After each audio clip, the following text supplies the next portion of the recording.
Homeless at 19, she thought she had nothing left to inherit but the cold. When the state offered her an abandoned farm for $10, she thought it was a joke. What she found hidden in the barn, however, wasn't just about the past. It was about a future she never knew she had the right to claim.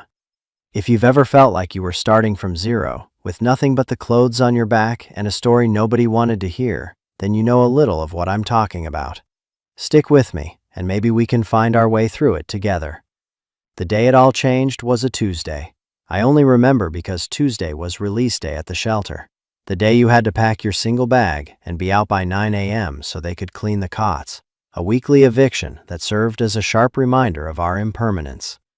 The air outside the city services building was thick with the smell of exhaust fumes and damp pavement, a familiar perfume I had come to associate with hopelessness. For a year, since aging out of the system on my 18th birthday, this had been my world. A rotation of shelters, soup kitchens, and the bone-deep chill of knowing you don't belong anywhere. I was 19 now, and the only thing that had changed was the number. I sat on a hard plastic chair in a beige waiting room, the kind of place designed to be forgotten the moment you leave. The air tasted stale, recycled. A man in a cheap suit, Mr. Henderson from Family Services, called my name. His voice was flat, devoid of interest. I was just another file in a cabinet overflowing with forgotten children who had the audacity to grow up. "Elara," he said, not looking up from a folder. "We have a situation regarding your grandmother's estate." I blinked. The word estate felt alien. The only thing my grandmother, Sarah, had ever given me was a faded photograph and a lifetime of questions. She'd disappeared from my life when I was 5, a ghost in a story my foster parents never wanted to tell. I was told she'd left, that she couldn't handle raising a child. Abandoned me. That's the word that stuck.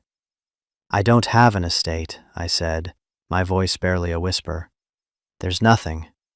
He finally looked at me over the top of his glasses, his eyes conveying a tired sort of pity. "There is a property, a farm, technically, in a place called Hollow Creek." He slid a grainy photograph across the desk.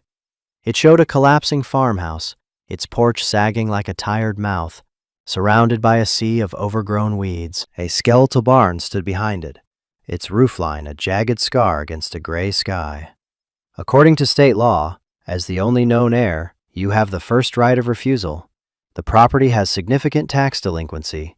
The county has seized it, but procedure dictates we offer it to next of kin for the value of the filing fee, $10. He said it like he was offering me a piece of garbage he was required to present before throwing it away. A joke. It had to be a joke.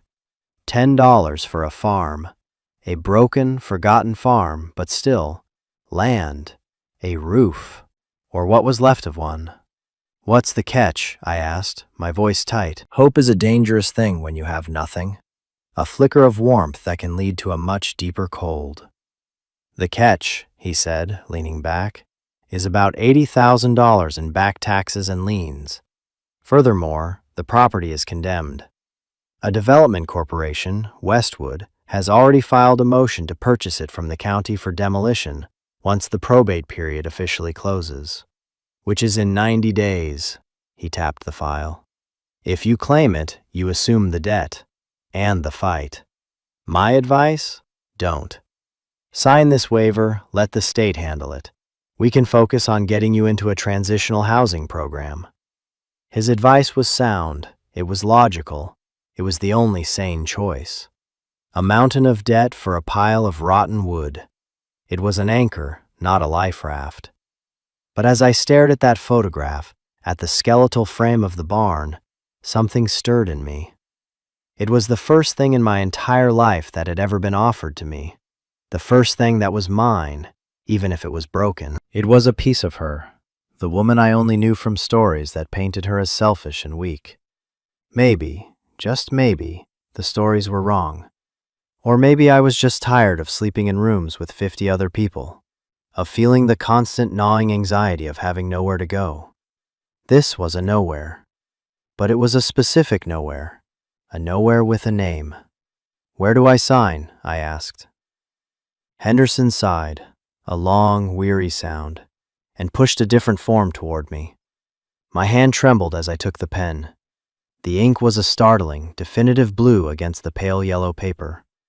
For $10, I bought myself a ghost. I bought myself a debt I could never pay. I bought a pile of splinters and a field of weeds. I bought a place to belong, or a place to finally fall apart completely. There wasn't much difference between the two, not from where I was standing. The bus ride to Hollow Creek was long, a slow bleed from the city's gray concrete heart to the green, breathing veins of the countryside. I watched the skyscrapers shrink in the grimy window until they were just smudges on the horizon, replaced by trees and fields that stretched on forever. With every mile, the knot of fear in my stomach tightened. I had spent my last $40 on the ticket and a bag of stale pretzels.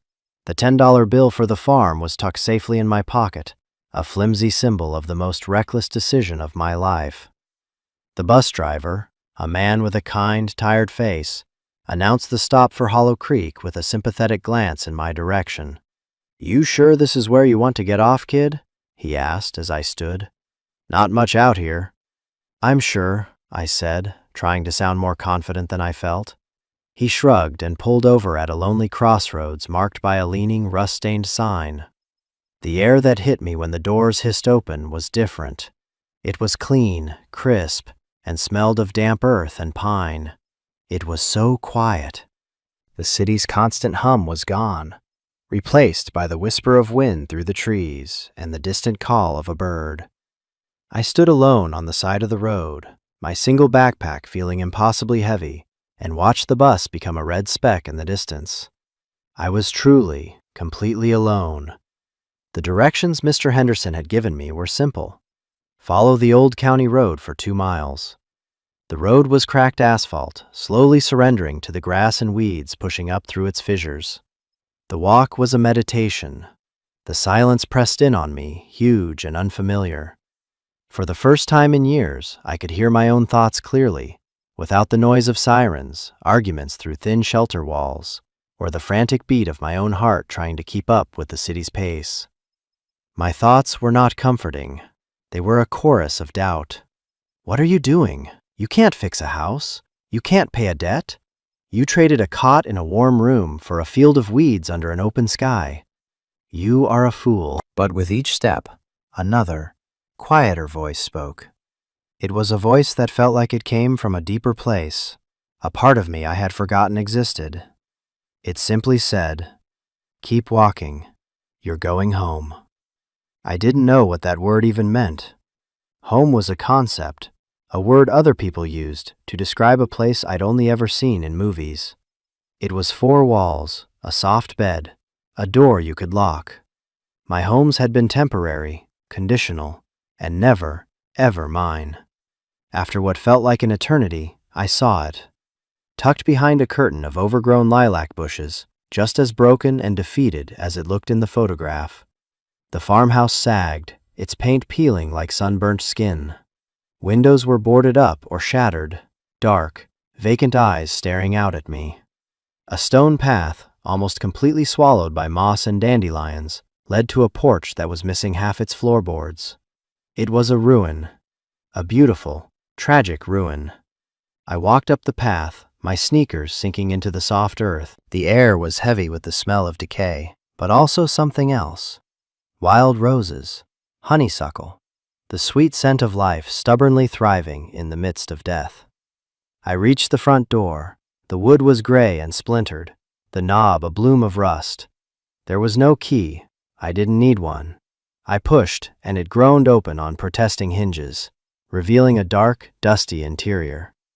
I stepped across the threshold, and the silence inside was different from the silence outside. It was heavier, weighted with the years of emptiness. Dust motes danced in the single shaft of sunlight that pierced the gloom from a hole in the roof. Furniture, what little was left of it, was draped in white cloths, like ghosts waiting for a party that would never come. An old armchair, a wooden dining table, a bookshelf with no books. I ran a hand along the dusty surface of the table, my fingers leaving a clean streak. This was her table, my grandmother's. Did she sit here for breakfast? Did she look out that grimy window at the rising sun? I felt like an intruder, a trespasser in someone else's memories. I walked through the small house in a daze. A tiny kitchen with peeling linoleum, a living room with a stone fireplace full of dead leaves, and a single bedroom upstairs. The bed was just a bare, stained mattress on a rusty frame. In the corner, a small wooden rocking horse lay on its side, one of its painted eyes staring up at the ceiling. I froze. A memory, faint and fleeting as a dream, flickered in my mind. A woman's voice humming a lullaby, the gentle creak of wood on wood. Laughter. My laughter. I had been in this room before. I had been happy here. The realization hit me like a physical blow, knocking the wind out of me. I sank onto the dusty floor, my back against the wall, and for the first time since I was a child, I cried. I cried for the little girl who had rocked on that horse. I cried for the years I had lost, for the life I could have had, and I cried for the woman who had left me, the grandmother I couldn't understand. Why? Why would you leave this? Why would you leave me? The question echoed in the empty house, unanswered. After the tears subsided, a cold resolve settled in my bones. I wasn't here for ghosts. I was here for answers. And maybe, just maybe, for a future. The house felt like a tomb of secrets, but my gut told me the heart of this place, the real story, wasn't within these four walls. It was out back, in the barn. The barn was even more imposing up close. Its great wooden doors were held shut by a thick, rusted chain and a heavy padlock. It looked impenetrable. For a moment, I was defeated. I had no tools, no bolt cutters, just my own two hands. I circled the structure, pushing through thorny bushes and waist-high grass. The wood was weathered to a silver gray, hard as iron. Around the back, one of the large foundation stones had shifted, leaving a gap just wide enough for a person to squeeze through, if they weren't afraid of spiders and the dark. I was afraid of both, but I was more afraid of turning back. I got on my hands and knees, took a deep breath, and wriggled my way into the darkness. Inside, the air was thick with the smell of old hay, dust, and time itself. It was vast and cathedral-like, with light filtering in through the gaps in the roof, creating ethereal beams that illuminated swirling dust. The space was mostly empty, except for a few piles of rotting hay, a rusted-out tractor that looked like a sleeping metal dinosaur, and stacks of old wooden crates. It felt sacred, like a place where important things had happened. I started my search methodically, not even sure what I was looking for. A clue, a sign, anything that would tell me who my grandmother really was. I sifted through the crates. They were filled with junk, cracked canning jars, rusty tools, old magazines with faded covers. Nothing. I spent hours, the light from the roof slats slowly shifting across the dusty floor, marking the passage of the afternoon. My hope began to dwindle, replaced by the familiar ache of disappointment. It was just an old barn. I was just a fool chasing a ghost story. I was about to give up, to crawl back out into the fading light and admit defeat, when my foot caught on a loose floorboard near the back wall. I stumbled, catching myself on a wooden support beam. Annoyed, I kicked at the board. It shifted, making a hollow sound, a different sound from the solid thud of the other planks. My heart started to beat faster. I knelt, my knees protesting on the rough wood, and pried at the edges with my fingernails. The wood was old and soft, splintering under the pressure. Finally, I got enough of a purchase to lift it. Underneath, nestled in the dark, cool earth, was a metal box. It was an old Army surplus ammunition can, painted dark green, with heavy latches on the side. It was surprisingly heavy. My hands were shaking so hard I could barely work the latches. They were stiff with rust, but one by one, they gave way with a loud, satisfying clank. I lifted the lid. The first thing I saw was a stack of envelopes, tied together with a faded blue ribbon. They were addressed to me. For Elara, My name, written in an elegant looping script that felt both strange and familiar. Beneath the letters was a thick manila folder, a small, velvet-covered book, and underneath that, something that made my breath catch in my throat. Stacks of cash. Neatly bundled stacks of $100 bills. It wasn't a fortune, but it was more money than I had ever seen in my life. Maybe $20,000, $30,000. Enough to make a difference. Enough to be a choice. I ignored the money for a moment, my hands drawn to the letters. I untied the ribbon, my fingers fumbling. The paper was thick and creamy, the ink slightly faded. I opened the first one. The date was from just after my 5th birthday, the day I was taken into state care.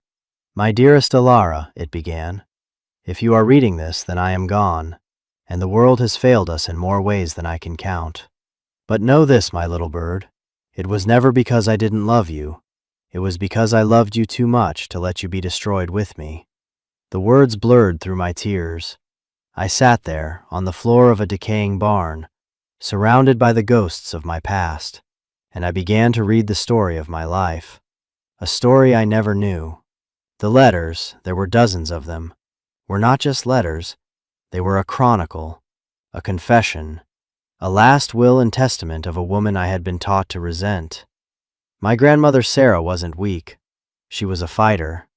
She wrote about her love for the farm, a place that had been in our family for generations. She described the way the sun set over the west field, painting the sky in strokes of orange and purple. She wrote about the smell of the soil after a rainstorm, the taste of the wild blackberries that grew along the fence line. This land wasn't just property to her. It was a living, breathing part of her soul, and she was losing it. The development company, Westwood, had started buying up all the small family farms in the valley years ago. They wanted to build a luxury golf resort and a gated community. Most of her neighbors had sold, either tempted by the money or broken by the pressure. But Sarah refused. "They think money is the only thing that has value," she wrote in one letter, the ink pressed hard into the page. "They don't understand that you can't put a price on heritage. You can't buy the spot where your great-grandfather planted an oak tree the day your father was born. You can't build a condominium on top of a memory." Westwood hadn't taken no for an answer. The letters detailed a campaign of harassment that was chilling in its cruelty. They filed frivolous lawsuits, claiming her property lines were incorrect. They lobbied the county to rezone her land, driving up her property taxes to an impossible level. They cut off her access to the main road by buying the sliver of land in front of her driveway, forcing her to use an old, muddy service lane. They were trying to strangle her out. "I am so tired, Alara," she wrote in a letter dated a year before she died. "Some days, I feel like this land and I are dying together. They are poisoning the well, both literally and figuratively. But I will not let them win. This home is your birthright. I am fighting for you." And then came the part that shattered my world. She hadn't abandoned me. The state had taken me. Westwood, in a move of pure, calculated evil, had reported her to Child Protective Services. They made anonymous calls, claiming she was neglectful, that the farm was an unsafe environment for a child. They painted her as an unstable old woman obsessed with a piece of dirt, unable to properly care for me. The state, seeing an elderly woman embroiled in legal battles and living on a deteriorating farm, believed them. "They took you from me, my love," the letter read, the page stained with what I knew were her tears. "They said I was an unfit guardian. Me, the woman who held you every night, who sang you to sleep, who would have burned down the world to keep you safe. I fought. I went to court. But they had expensive lawyers, and I had nothing but the truth. And the truth, I've learned, is not always enough. They said I had to choose, give up the legal fight for the farm and prove I could provide a stable home, or lose you for good. How could they ask a person to make such a choice? It was like asking me to choose between my heart and my lungs." She had tried to get me back. For years she fought, but the system was a labyrinth, and Westwood's influence ran deep. Every appeal was denied. Her letters to me were returned, stamped returned to sender. They had cut her off completely. So she started writing these letters, the ones I was holding now, and hiding them. She started saving every spare dollar, hiding it away in this box. It wasn't just money for the taxes, it was for me. It was a getaway fund, a starting over fund, a desperate hope that one day I would come back and find it. I am selling off the last of my mother's jewelry, the final letter said, her handwriting shaky. It's not much, but it's something. I hope it's enough. I am getting sick, Alara. The fight has taken everything out of me. But I have one last move to make. I found a lawyer, a good one, who helped me put the farm into a special trust. It's complicated, but it means that when I'm gone, the county can't just sell it. They have to offer it to you first. It's a long shot, a prayer, but it's all I have left. Don't let them take it. Don't let them erase us. This land remembers us. Fight for it. Or if the fight is too much, take this money and run. Run far away and build a life for yourself that is beautiful and free. Just know, whatever you choose, that I loved you. I have always, and will always, love you. I sat in the darkness of the barn. The letters spread around me like fallen leaves, and I was no longer the same person who had crawled in there hours before. The anger I had held for her, the deep, cold stone of resentment I had carried in my chest for 14 years, was gone. It had been replaced by a grief so profound it felt like I was drowning in it. And beneath the grief, a new feeling was taking root. A slow-burning, white-hot rage. They hadn't just taken her farm. They had taken my life. They had stolen my childhood, my family, my history. They had turned a story of love and sacrifice into a lie about abandonment. I carefully packed the letters back into the box, along with the money. The velvet-covered book was my grandmother's journal. I would read that later. The manila folder contained something else. It was her ammunition, copies of legal documents, sworn affidavits from other farmers Westwood had forced out, photographs of company trucks dumping something into a nearby creek, and detailed notes of every threat, every act of intimidation, with dates and times. She hadn't just been defending, she had been building a case. She had been gathering the evidence to burn them to the ground. And now it was mine. The weight of it all, the grief and the rage and the sudden, terrifying burden of her legacy was too much. My body started to shake, a tremor that began in my hands and spread through my entire being. A sob escaped my lips, then another, and another. I curled up on the dusty floorboards, clutching that metal box to my chest like it was the only solid thing in the universe, and I wailed. It was a raw, animal sound of pure pain, for the grandmother I never got to know, for the little girl I used to be, and for the 19-year-old orphan who had just inherited a war she didn't know if she could win. The sun had set by the time I finally crawled out of the barn. The world was bathed in the soft blue light of twilight. The farm looked different now. It no longer looked like a ruin. It looked like a battlefield, and it was mine. I spent the night in the house, not on the stained mattress, but in the old armchair in the living room, the box on my lap. I didn't sleep. I just sat there, watching the moon move across the sky through the grimy window, feeling the house settle and groan around me. It felt like it was breathing. It felt like it was waiting. For the first time in my life, I wasn't thinking about survival. I wasn't wondering where my next meal would come from, or if I'd have a safe place to sleep. My entire world had been condensed into a single, overwhelming choice. The money in the box, the $30,000, was a key. It could open one of two doors. Behind door number 1 was a new life. I could walk away from Hollow Creek, from the debt, from the fight. I could get an apartment in a new city, go to community college, get a job. I could be anonymous. I could be safe. I could have the comfortable, easy future my grandmother had offered me as an alternative. It was a tempting thought. The idea of peace, of shedding this heavy history and starting fresh with a clean slate, was a powerful lure. I had spent my entire life fighting, scrambling, just trying to stay afloat. The thought of simply letting go, of resting, was almost intoxicating. Behind door number 2 was this farm, This broken, beautiful, dying piece of land. To choose this door meant using the money not for a new life, but to start the fight. It wouldn't be enough to pay off the $80,000 debt, not even close.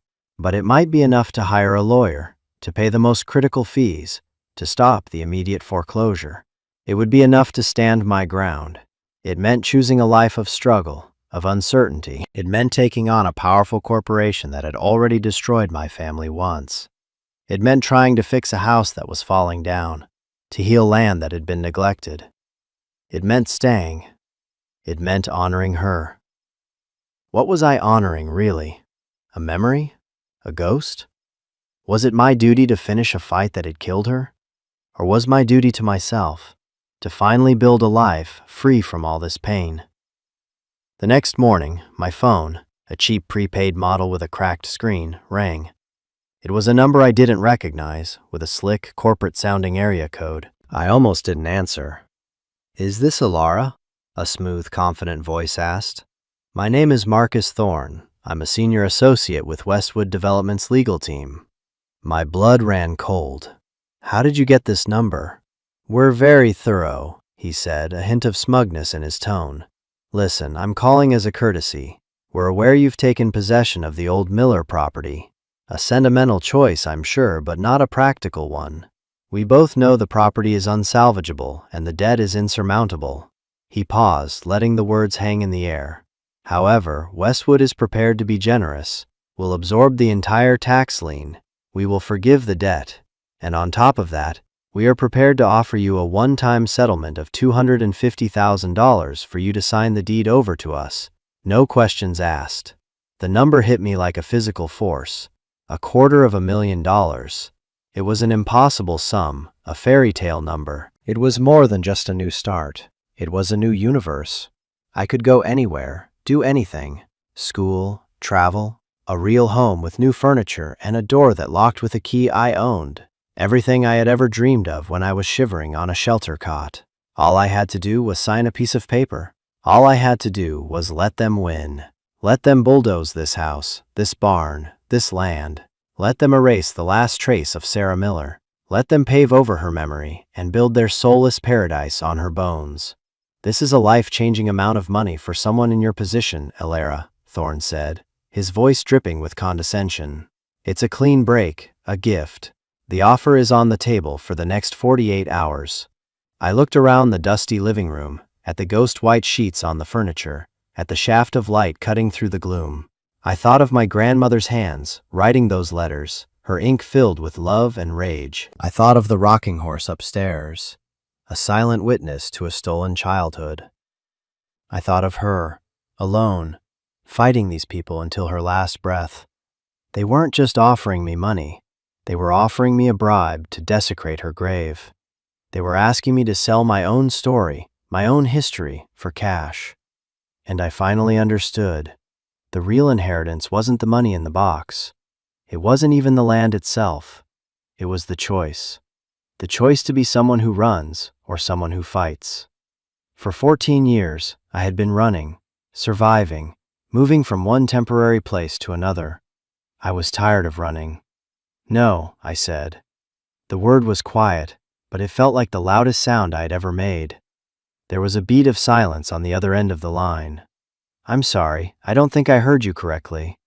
"I said no," I repeated, and this time, my voice was clear and strong. It didn't tremble. "The farm is not for sale." "Miss Miller," he said, his smooth tone cracking just a little, replaced by an icy edge. "You are making a very foolish mistake. You have no idea what you're up against." "And you," I said, clutching the metal box, "have no idea who you're messing with." I hung up the phone.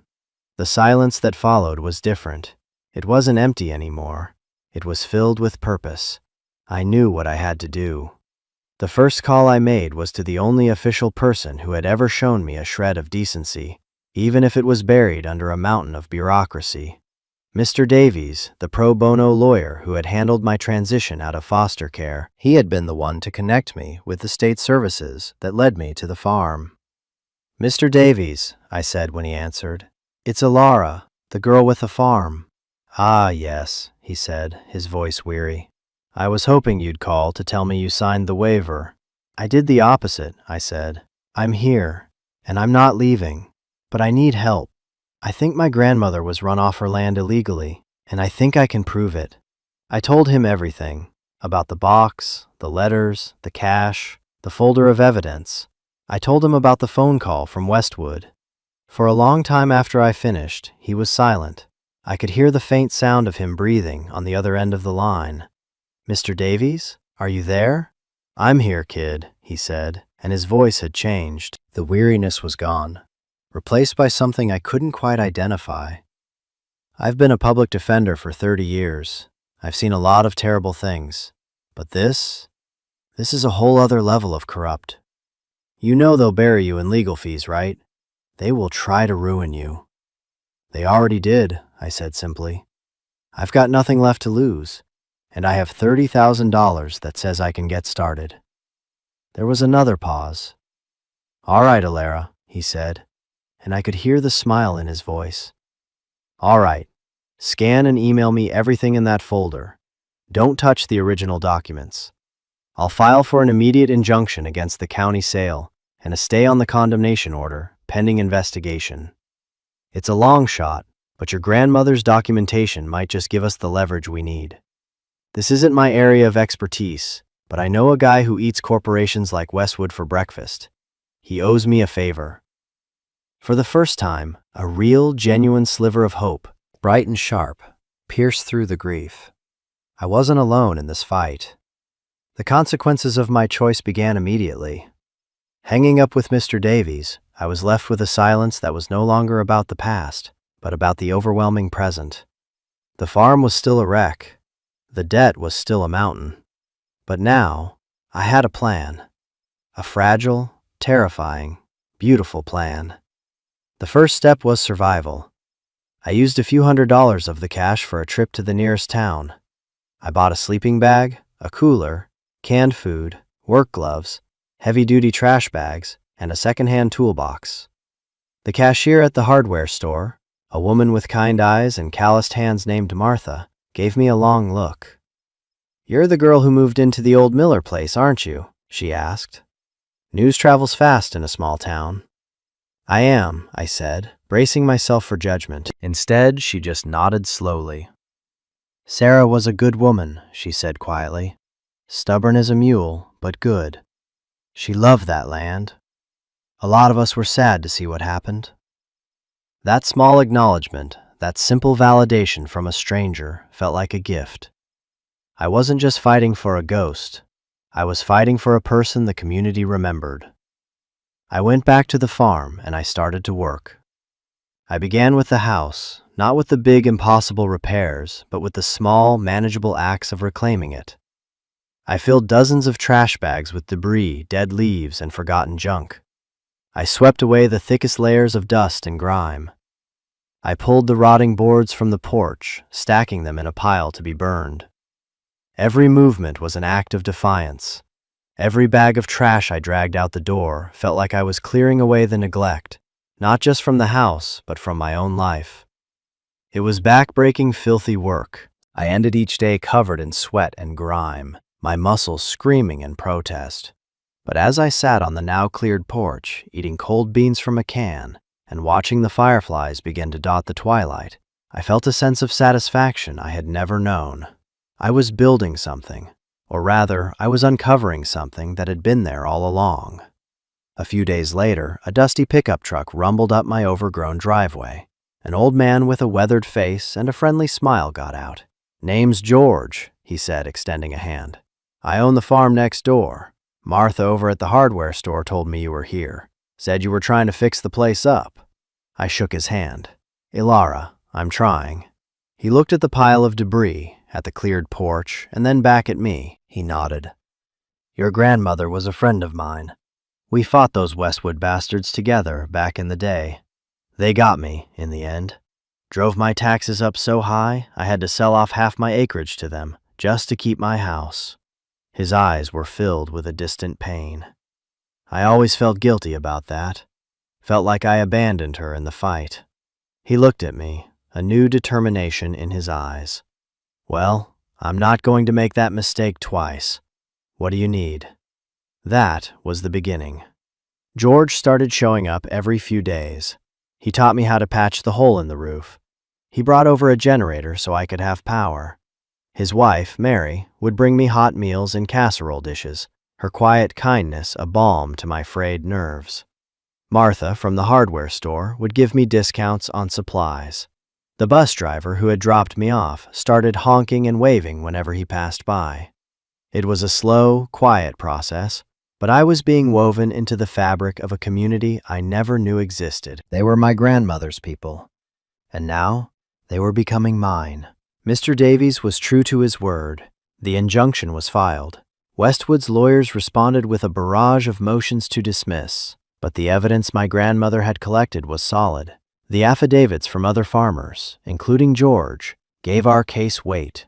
The fight was far from over, but we had drawn a line in the sand. They couldn't just bulldoze me. They would have to go through the law. And for the first time, the law seemed to be on our side. One evening, after a long day of patching drywall, I finally let myself open my grandmother's journal. I sat in the old armchair, her armchair, and read her words by the light of a single lamp powered by George's generator. It wasn't about the legal fight. It was about me. It was filled with stories of my early childhood. The day I first walked, stumbling across the living room floor into her waiting arms. The funny way I used to pronounce the word butterfly. The time I planted a watermelon seed in her flower pot, convinced it would grow. It was a mosaic of a life I barely remembered, a life where I was cherished, where I was loved unconditionally. Reading it, I finally understood. Home isn't just a place. It's not just four walls and a roof. It's a feeling. It's the feeling of being known, of being loved for exactly who you are. It's the soil that holds the memory of your ancestors, the walls that echo with their laughter. Westwood could offer me a house anywhere in the world, but they could never offer me a home. My grandmother hadn't just left me a farm. She had left me my roots. She had left me a place to belong. The legal battle would rage on for another year. There were depositions, hearings, and endless paperwork. Westwood tried every dirty trick in the book. They hired private investigators to dig up dirt on me, which was a laughable waste of their money since my life was an open, sad book. They tried to intimidate my new friends, but they underestimated the stubbornness of people who have worked the same land their whole lives. Through it all, I kept working on the farm. With George's help, I got the water running again. We planted a small vegetable garden in the spot where Sarah's used to be. The house slowly started to feel less like a ruin and more like a home. It was scarred and imperfect, just like me, but it was strong. Its bones were good. In the end, we won. The evidence of their illegal dumping, combined with the testimony of a dozen other families they had wronged, was too much to ignore. A judge ruled in our favor, voiding the tax liens as having been artificially inflated by a targeted rezoning campaign Westwood had illegally lobbied for. They were also hit with a massive fine and forced to set up a restitution fund for the families they had displaced.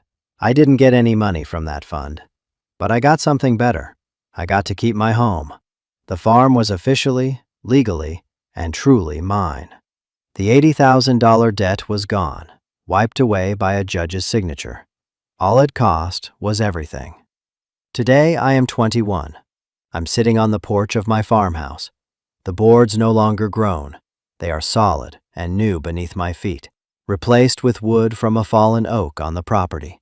The setting sun is painting the sky over the west field in strokes of orange and purple, just like my grandmother described. The house is still a work in progress. There are still leaks to fix and walls to paint, but it is filled with life. The garden is thriving. George and Mary come over for dinner every Sunday. Mr. Davies even drove up from the city once, looked around with a proud smile, and told me he was glad he took my call. I didn't get the $250,000 payout. I don't have a fancy new life. My hands are calloused, and I'm tired most of the time. But I am rich in ways that money can't measure. I have a home. I have a community. I have a history that I understand, and a future that I am building with my own two hands. I found more than just cash and letters in that old barn. I found my grandmother's love, a force strong enough to reach across time and death to save me. And in doing so, I found myself. I learned that the most valuable inheritance isn't something that's given to you. It's something you choose to fight for. It's the choice to reclaim your story, to stand your ground, and to build a home not just on a piece of land, but inside your own heart. This journey taught me that home isn't about the perfection of the structure, but the strength of its foundation. It's about the memories that soak into the walls and the love that you nurture in the soil. Sometimes, the things that look the most broken are just waiting for someone to see their worth, to clear away the debris and let the light in. Maybe you've had a moment like that in your life, a moment where you had to choose between the easy road and the right one, a moment where you felt lost, only to find that you were standing on a foundation you didn't even know you had. If this story resonated with you, if it stirred something in your own heart, I'd be so honored if you'd subscribe and join our community here. These stories are for those of us who have had to fight for our place in the world, and I truly believe we are stronger when we share them. Let me know in the comments below, what does the word home mean to you? It's a simple question, but the answers are never simple, are they? Thank you for listening. Thank you for being here. You are not alone in your fight.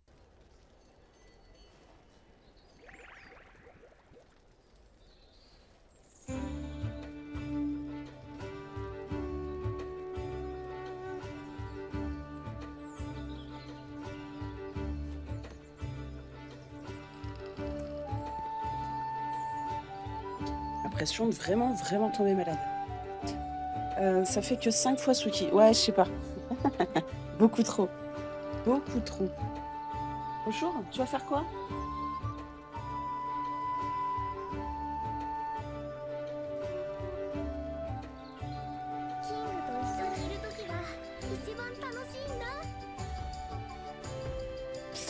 Il continue parti jardiner.